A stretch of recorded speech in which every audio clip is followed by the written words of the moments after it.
is supposed to help clarify where we're going. To finance the vision. To finance that vision. Yes. I mean, the budget is supposed to say, okay, this is where we're going, so I need this money to run this vision. Yeah.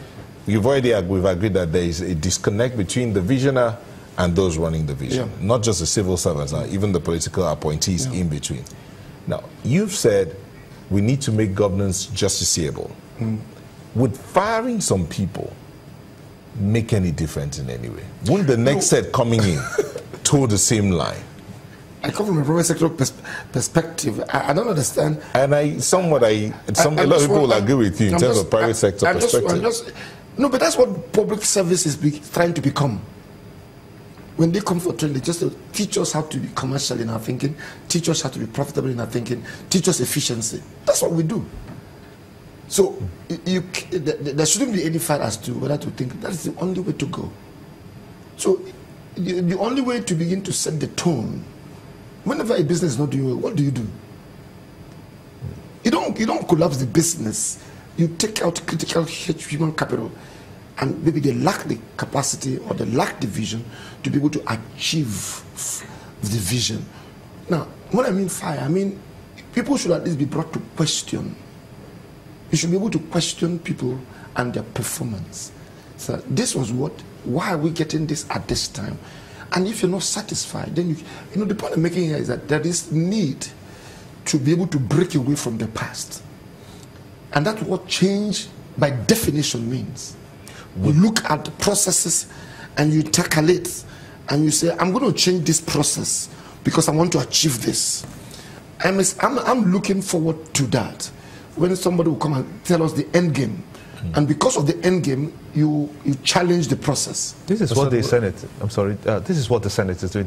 They're taking a break from plenary for about 2 weeks to allow the MDAs. The Senate cannot go on break at this time. To allow the MDAs go to break, to get their books together and come back to really defend this budget. Do you think that will address your concerns? No, I'm coming back to the same thing.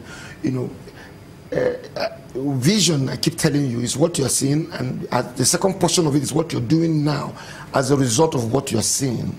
If the people that are supposed to assist to get this documentation, to get this budget passed, want to now go on break, it is clear indication to me as to what they are seeing.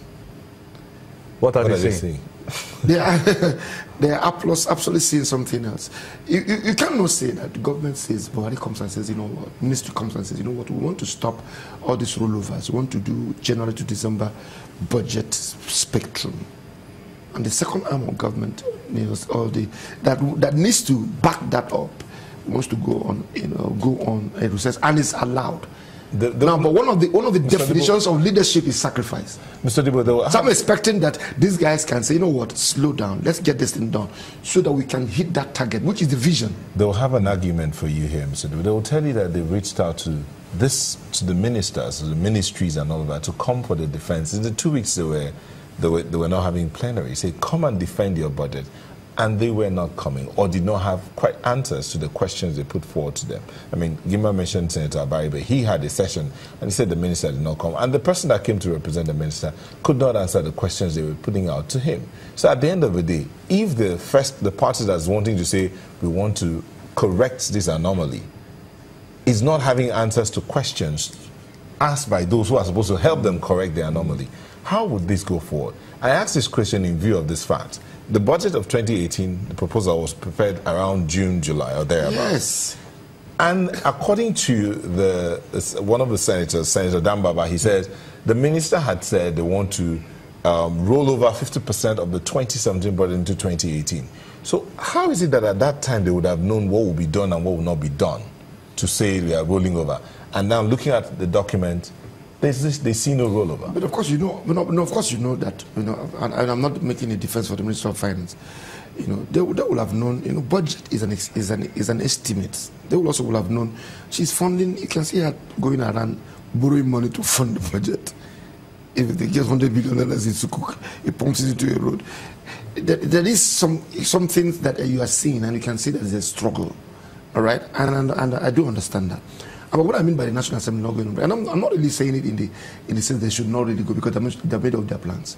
both sides. That's why I started by saying that the rigor that is required to drive change is still questionable on both sides. You cannot tell me that a document that was submitted when? What did you say when it was submitted? It's June, July? We don't know when it was prepared. When it was submitted around November. It was submitted about November.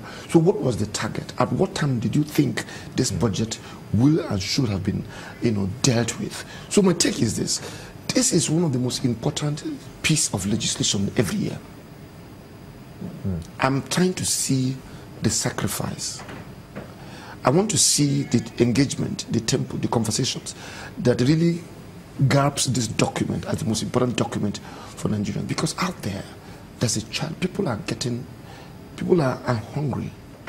And people are looking forward to the budget to determine, private sector look forward to the budget to determine the proclivity, the direction of government, to enable them take their decisions and plant their pegs.